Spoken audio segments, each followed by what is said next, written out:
Guys आज की इस वीडियो में हम बात करेंगे पंजाब नेशनल बैंक के new recruitment notification online form apply process के बारे में। जी हाँ दोस्तों, पंजाब नेशनल बैंक ने यहाँ पर स्पेशलिस्ट ऑफिसर के 350 खाली पदों को भरने के लिए नोटिफिकेशन रिलीज कर दिया है। कैसे आप इस भर्ती के लिए अपना फॉर्म अप्लाई कर सकते हो बिना कोई मिस्टेक किए हुए, इसकी पूरी जानकारी हम आपको स्टेप बाय स्टेप रजिस्ट्रेशन से लेकर प्रिंट तक इस वीडियो में देंगे। बस आपको इस वीडियो को स्किप किए बिना शुरू से लेकर एंड तक देखना है। उसके बाद वीडियो पसंद आए तो इसे लाइक और शेयर कर दें। चैनल पर नए हो तो इसे सब्सक्राइब कर ले। साथ ही साथ फॉर्म अप्लाई करते हुए आपके सामने जो भी प्रॉब्लम आ रही है उन सभी का हल आपको इस वीडियो में मिल जाएगा। हम आपको ये भी बताएंगे कि कौन सी वो कॉमन मिस्टेक है जिसे करने से आपका एप्लीकेशन फॉर्म रिजेक्ट हो सकता है। तो उस मिस्टेक को अवॉइड करते हुए आपको अपना फॉर्म अप्लाई करना है और अपने फॉर्म को रिजेक्ट होने से बचाना है। तो बिना कोई वक्त गंवाए चलिए शुरू करते हैं। लिंक सेक्शन में आकर ऑफिशियल नोटिफिकेशन पीडीएफ लिंक पर क्लिक करके इस भर्ती के नोटिफिकेशन को ओपन कर लेना है। जैसे ही आप इस लिंक पर क्लिक करेंगे तो आपके सामने यहाँ पर पंजाब नेशनल बैंक का ये ऑफिशियल वेबसाइट ओपन होगा। यहाँ पर आपको detail advertisement for 350 specialist officer आपको इस लिंक पर क्लिक कर देना है। उसके बाद आपके सामने यहाँ पर ऑफिशियल नोटिफिकेशन ओपन हो जाएगा। ऑफिशियल नोटिफिकेशन आपका कुछ इस तरह से शो होगा। इसमें आपको सभी डिटेल्स प्रोवाइड कर दी गई है, जैसे कि क्या डेट्स हैं जिस तक आप अप्लाई कर सकते हो, क्या यहाँ पर आपका एलिजिबिलिटी क्राइटेरिया होना चाहिए, कैसे आप अप्लाई कर सकते हो। स्पेशलिस्ट ऑफिसर की पोस्ट के लिए यहाँ पर पोस्ट के नाम क्या क्या है जिनके लिए आप अप्लाई कर सकते हो, जैसे कि यहाँ पर officer credit JMG scale first के लिए 250 वैकेंसी है। ऑफिसर इंडस्ट्री पोस्ट के लिए यहाँ पर 75 वैकेंसी है। मैनेजर आईटी के लिए 5 वैकेंसी है। इनके सामने ही आपको यहाँ पर स्केल दिया गया है सैलरी का, कौन सी पोस्ट के लिए कितनी सैलरी आपको प्रोवाइड कराई जाएगी। पूरी जानकारी यहाँ पर आपको 1 बाय 1 करके इस नोटिफिकेशन में प्रोवाइड करा दी गई है। यहाँ से आप सभी डिटेल चेकआउट करें, कौन सी कैटेगरी के लिए कितनी नंबर ऑफ वैकेंसी है उसकी डिटेल भी यहाँ पर आपको प्रोवाइड करा दी गई है। आप चेकआउट कर सकते हो। पूरी डिटेल रीड करने के बाद आपको अप्लाई करना है। अप्लाई करने के लिए भी आपको हमारी वेबसाइट के इसी पेज पर अप्लाई ऑनलाइन का ये लिंक दिया गया है। जैसे ही आप इस लिंक पर क्लिक करेंगे तो आपके सामने यहाँ पर पंजाब नेशनल बैंक का ये पोर्टल ओपन होगा। गाइस यहाँ पर अगर आपने पहले से रजिस्ट्रेशन कर रखा है तो यहाँ पर आपको अपना रजिस्ट्रेशन नंबर एंटर करना है, अपना पासवर्ड आपको एंटर करना है, ये सिक्योरिटी कोड यहाँ पर आपको एंटर करना है और सबमिट बटन पर क्लिक कर देना है। और गाइस अगर आप इस भर्ती के लिए फर्स्ट टाइम अप्लाई करने जा रहे हो तो सबसे पहले यहाँ पर आपको अपना रजिस्ट्रेशन करना होगा। उसके लिए आपको यहाँ पर click here for new registration की एक टैब दी गई है। आप इस टैब पर क्लिक करें, आपके सामने रजिस्ट्रेशन का फॉर्म ओपन हो जाएगा। यहाँ पर आकर आपको सबसे पहले अपना फर्स्ट नेम एंटर करना है, उसे एक बार फिर से एंटर करके कंफर्म कर लेना है। फिर आपका मिडिल नेम और लास्ट नेम है तो आप उन्हें भी एंटर करके कंफर्म कर ले, नहीं है तो आप इन कॉलम को खाली छोड़ दें।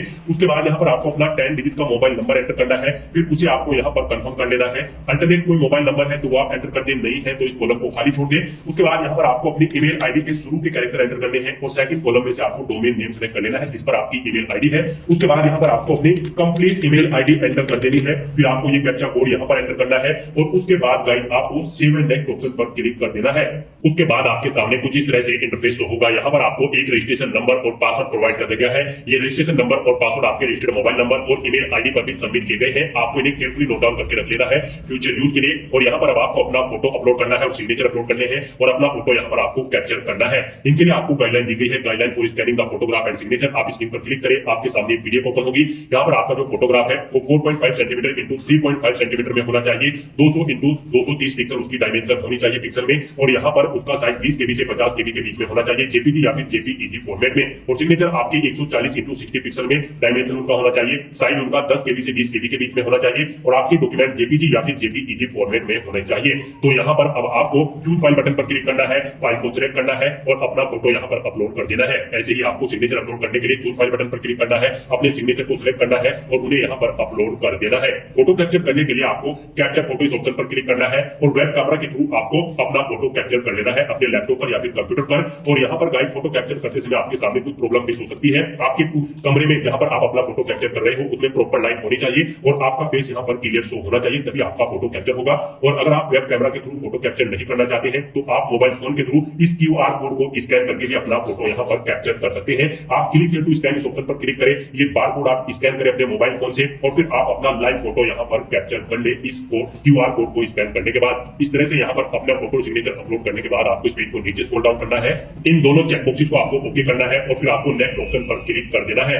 उसके बाद आपके सामने कुछ इस तरह से इंटरफेस ओपन होगा। अब यहाँ पर आपको अपनी बेसिक डिटेल देनी है। सबसे पहले यहाँ पर आप पोस्ट सेलेक्ट करें जिस पोस्ट के लिए आप अप्लाई करना चाहते हैं। हम यहाँ पर आपको officer credit in JMG scale first इस पोस्ट के लिए अप्लाई करके दिखा रहे हैं। यहाँ पर officer credit JMG scale first के लिए 250 वैकेंसी है। हम यहाँ पर आपको इस पोस्ट के लिए अप्लाई करके दिखा रहे हैं। बाकी की सब पोस्ट के लिए भी सेम ऐसे ही अप्लाई होगा। तो यहाँ पर आप जिस पोस्ट के लिए अप्लाई करना चाहते हैं वो पोस्ट आप सिलेक्ट करें। उसके बाद यहाँ पर आप अपनी कैटेगरी सिलेक्ट कर लें। फिर यहाँ पर आपसे पूछा गया कि क्या आप PWBD कैंडिडेट है और आपकी डिसेबिलिटी की परसेंटेज 40% से अबव है। अगर है तो आप यस ऑप्शन सेलेक्ट करें, फिर अपनी डिसेबिलिटी का टाइप सेलेक्ट करें और उसकी डिटेल दें। और अगर आप पीडब्ल्यूबीडी कैंडिडेट नहीं है तो यहाँ पर आपको नो ऑप्शन सेलेक्ट करना है, आगे के कॉलम यहाँ पर आपको डिसेबल्ड कर दी जाएंगे। उसके बाद यहाँ पर गाइड आपसे पूछा गया है कि क्या यहाँ पर आप person with specified disability covered under the section of section 2 के अंतर्गत आते हैं। अगर आते हैं तो यस करें और फिर उसकी डिटेल दें, नहीं तो आप नो ऑप्शन यहाँ पर सेलेक्ट कर लें।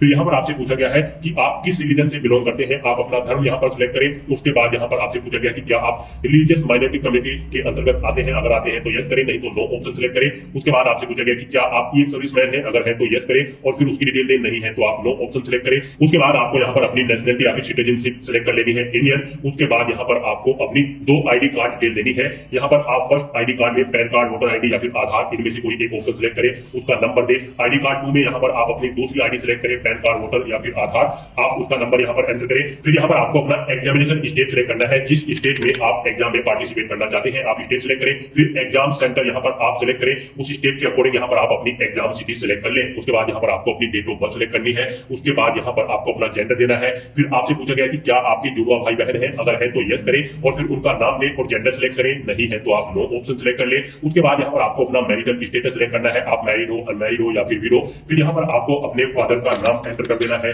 उसके बाद आपको अपनी मदर का नाम एंटर करना है। उसके बाद यहाँ पर आपको अपना कोरोस्पोंडेंस एड्रेस एंटर करना है। फिर आपको अपना परमानेंट एड्रेस एंटर करना है। और अगर आपका परमानेंट एड्रेस आपके कोरोस्पोंडेंस एड्रेस के अकॉर्डिंग सेम है तो आप इस चेकबॉक्स को ओके कर दें, same address for correspondence. Automatically आपका परमानेंट एड्रेस आपके कोरोस्पोंडेंस एड्रेस के अकॉर्डिंग फिल हो जाएगा। उसके बाद यहाँ पर आपको जीएसटी इनवॉइसिंग एड्रेस सेलेक्ट कर लेना है, आप किस एड्रेस पर कम्युनिकेट करना चाहते हैं आप अपने अकॉर्डिंग ऑप्शन सेलेक्ट करें। फिर यहाँ पर आपको आपकी कैटेगरी के अकॉर्डिंग एप्लीकेशन फीस का अमाउंट शो कर दिया जाएगा। इस तरह से अपनी सभी डिटेल्स फिल करने के बाद आपको वैलिडेट योर डिटेल इस ऑप्शन पर क्लिक करना है, अपनी सभी डिटेल्स को वैलिडेट कर लेना है और फिर आपको यहाँ पर सेव एंड नेक्स्ट ऑप्शन पर क्लिक कर देना है। नेक्स्ट यहाँ पर आपको अपनी एजुकेशनल क्वालिफिकेशन, एक्सपीरियंस और लैंग्वेज की डिटेल देनी है। यहाँ पर एजुकेशनल क्वालिफिकेशन की अगर बात करें तो गाइस हम यहाँ पर आपको officer credit JMG scale first की पोस्ट के लिए अप्लाई करके दिखा रहे हैं। तो यहाँ पर इस पोस्ट पर अप्लाई करने के लिए आपके पास सीए की डिग्री होनी चाहिए या फिर सीएमए की डिग्री होनी चाहिए या फिर आपके पास यहाँ पर चार्टर्ड फाइनेंशियल एनालिस्ट सीएफए की डिग्री होनी चाहिए किसी सीएफए इंस्टीट्यूट यूएसए से, या फिर आपके पास फुल टाइम एमबीए की या फिर पोस्ट ग्रेजुएट डिप्लोमा होना चाहिए management with specialisation in finance from any institute या कॉलेज से। तो यहाँ पर आप जिस पोस्ट के लिए अप्लाई करना चाहते हैं उस पोस्ट की एजुकेशनल क्वालिफिकेशन ऑफिशियल नोटिफिकेशन में से चेकआउट कर ले और उसके अकॉर्डिंग यहाँ पर आप अपनी क्वालिफिकेशन दे। तो यहाँ पर आप अपनी एजुकेशनल क्वालिफिकेशन की डिटेल दें। सबसे पहले आप अपनी ग्रेजुएशन की डिटेल यहाँ पर दें, आपने किसमें अपनी ग्रेजुएशन की है यहाँ पर आप ऑप्शन सिलेक्ट करें। उसके बाद यहाँ पर आपको यूनिवर्सिटी या फिर इंस्टीट्यूट का नाम देना है, कब आपने पास आउट की है वो डेट सिलेक्ट करें, कितने परसेंट मार्क्स आपने ऑब्टेन किए वो एंटर करें, फर्स्ट क्लास है सेकंड है वो ऑप्शन आप सिलेक्ट करें। फिर यहाँ पर आपने अगर पोस्ट ग्रेजुएशन कर रखी है तो उसकी डिटेल दें।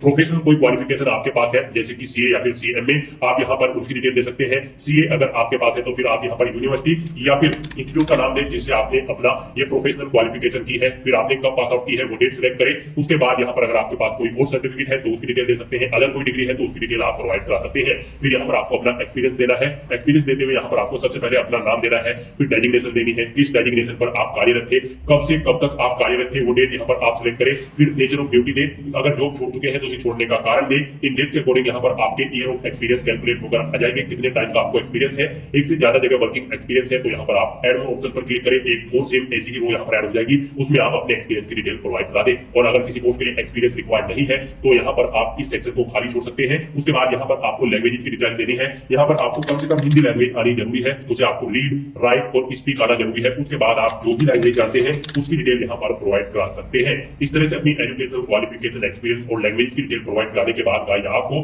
वैलिडेट योर डिटेल इस ऑप्शन पर क्लिक करना है और फिर यहाँ पर आपको सेव एंड नेक्स्ट ऑप्शन पर क्लिक कर देना है। नेक्स्ट पीछे आपने जो डिटेल प्रोवाइड कराई है उसका प्रीव्यू आपको शो कर दिया गया है। आप इस पेज को नीचे स्क्रॉल डाउन करें, सभी डिटेल चेकआउट करें, कहीं पर कोई मिस्टेक है तो आप बैक बटन पर क्लिक करके एडिट कर ले, नहीं तो आपको इस चेकबॉक्स को यहाँ पर ओके करना है और फिर आपको कंप्लीट रजिस्ट्रेशन इस ऑप्शन पर क्लिक कर देना है। नेक्स्ट यहाँ पर आपको अपने डॉक्यूमेंट अपलोड करने हैं। यहाँ पर आपको अपना left thumb impression, hand written declaration document, age proof document, educational qualification के डॉक्यूमेंट और कास्ट सर्टिफिकेट अगर रिक्वायर्ड है तो ये डॉक्यूमेंट आपको अपलोड करने हैं। इनको आपको अपलोड करने से पहले गाइडलाइन रीड कर लेनी है। यहाँ पर आप गाइडलाइन फॉर डॉक्यूमेंट अपलोड इस लिंक पर क्लिक करें, ये पीडीएफ ओपन होगी, यहाँ से आप चेकआउट कर ले। आपका लेफ्ट हैंड थंब इंप्रेशन उसका साइज 3 सेंटीमीटर इंटू 3 सेंटीमीटर में होना चाहिए। डायमेंशन यानी कि उसकी 240 इंटू 240 पिक्सल में होनी चाहिए, 200 डीपीआई में होना चाहिए। फाइल का साइज आपकी 20 केबी से 50 केबी के बीच में होना चाहिए। हैंड रिटन डिक्लेरेशन जो आपका डॉक्यूमेंट होगा वो 10 सेंटीमीटर इंटू 5 सेंटीमीटर उसका साइज होना चाहिए। जेपीजी या फिर जेपीजी फॉर्मेट में होना चाहिए, 50 केबी से 100 केबी के बीच में होना चाहिए। यहाँ पर उसके बाद यहाँ अपना एक प्रूफ आपको सर्टिफिकेट अपलोड करना है, या आपको पीडीएफ फॉर्मेट में अपलोड करना होगा। साइज उसका 500 केबी से कम होना चाहिए। एक प्रूफ में आप अपनी 10वीं की मार्कशीट या फिर अपनी बारहवीं की मार्कशीट यहाँ पर अपलोड कर सकते हैं। और अगर आप कास्ट सर्टिफिकेट अपलोड करना चाह रहे हैं तो आप रिजर्व कैटेगरी से बिलोंग करते हैं तो आपका कास्ट सर्टिफिकेट भी पीडीएफ फॉर्मेट में होना चाहिए, 500 केबी से कम उसका साइज होना चाहिए। एजुकेशनल डॉक्यूमेंट भी आपके यहाँ पर पीडीएफ फॉर्मेट में अपलोड होंगे, 500 केबी से कम उनका साइज होना चाहिए। और सर्टिफिकेशन डॉक्यूमेंट अगर एप्लीकेबल है तो आप उसे भी पीडीएफ फॉर्मेट में अपलोड करते हैं, 500 केबी से कम उसका भी साइज होना चाहिए। पोस्ट एजुकेशनल क्वालिफिकेशन अगर आपके पास है या फिर वर्क एक्सपीरियंस का डॉक्यूमेंट आपके पास है तो वो भी पीडीएफ फॉर्मेट में अपलोड होगा, 500 केबी से कम उसका भी साइज होना चाहिए। तो यहाँ पर आपको चूज फाइल बटन पर क्लिक करना है, फाइल को सिलेक्ट करना है और यहाँ पर 1 बाय 1 करके आपको अपने इन डॉक्यूमेंट्स को अपलोड कर देना है। और फिर आपको गाइड यहाँ पर ये कैप्चा कोड यहाँ पर एंटर करना है और फिर आपको सेव एंड नेक्स्ट ऑप्शन पर क्लिक कर देना है। नेक्स्ट आपके सामने कुछ इस तरह से इंटरफेस ओपन होगा। यहाँ पर आप एप्लीकेशन प्रिंट के लिंक पर क्लिक करके अपने एप्लीकेशन फॉर्म का एक हार्ड कॉपी प्रिंट आउट ले सकते हो फ्यूचर यूज के लिए। और यहाँ पर अब आपको आपकी कैटेगरी के अकॉर्डिंग एप्लीकेशन फीस का अमाउंट शो कर दिया गया है। गाइड यहाँ पर अगर आप SC ST PWD category candidate है तो आपको 50 रुपए प्लस GST चार्जेस यहाँ पर 18% फीस के रूप में जमा कराने होंगे। और बाकी सब कैटेगरी कैंडिडेट को यहाँ पर 1000 रुपए प्लस GST चार्जेस 18% यहाँ पर ऑनलाइन मोड में फीस पेमेंट करना होगा। तो यहाँ पर आपको आपकी कैटेगरी के अकॉर्डिंग एप्लीकेशन फीस का अमाउंट शो कर दिया गया है। अब यहाँ पर आप ये सिक्योरिटी कोड यहाँ पर एंटर करें और फिर आप सबमिट बटन पर क्लिक कर दें। उसके बाद आपको फीस पेमेंट के इंटरफेस पर रिडायरेक्ट कर दिया जाएगा। आप debit card, credit card, net banking, wallet, cash card या फिर QR कोड या फिर यूपीआई के माध्यम से अपना फीस पेमेंट कर सकते हो। यूपीआई यहाँ पर आपके लिए बेस्ट ऑप्शन रहेगा। आप यूपीआई के ऑप्शन पर क्लिक करें, मेक पेमेंट ऑप्शन पर क्लिक करें, उसके बाद प्रोसीड विद पेमेंट ऑप्शन पर क्लिक करें। फिर यहाँ पर आपके सामने कुछ इस तरह से इंटरफेस होगा। यहाँ पर आप अपनी यूपीआई आईडी एंटर करके अपना फीस पेमेंट कर सकते हो मेक पेमेंट ऑप्शन पर क्लिक करके, या फिर आप क्लिक है टू स्कैन इस ऑप्शन पर क्लिक करें, ये QR कोड यहाँ पर स्कैन करें और अपना फीस पेमेंट कर दे। सक्सेसफुली फीस पेमेंट करते ही आपका एप्लीकेशन फॉर्म यहाँ पर सबमिट हो जाएगा। उसके बाद आपको अपने एप्लीकेशन फॉर्म का एक हार्ड कॉपी प्रिंट आउट ले लेना है फ्यूचर यूज के लिए, फ्यूचर रेफरेंस के लिए। तो दोस्तों ऐसे आप Punjab national bank specialist officer के 350 खाली पदों के लिए अपना फॉर्म अप्लाई कर सकते हो बिना कोई मिस्टेक किए हुए। आज की इस वीडियो में बस इतना ही। आई होप वीडियो आपको पसंद आई होगी। अगर पसंद आई हो तो इसे लाइक और शेयर करें, चैनल पर नए हो तो इसे सब्सक्राइब कर ले। Thanks for watching.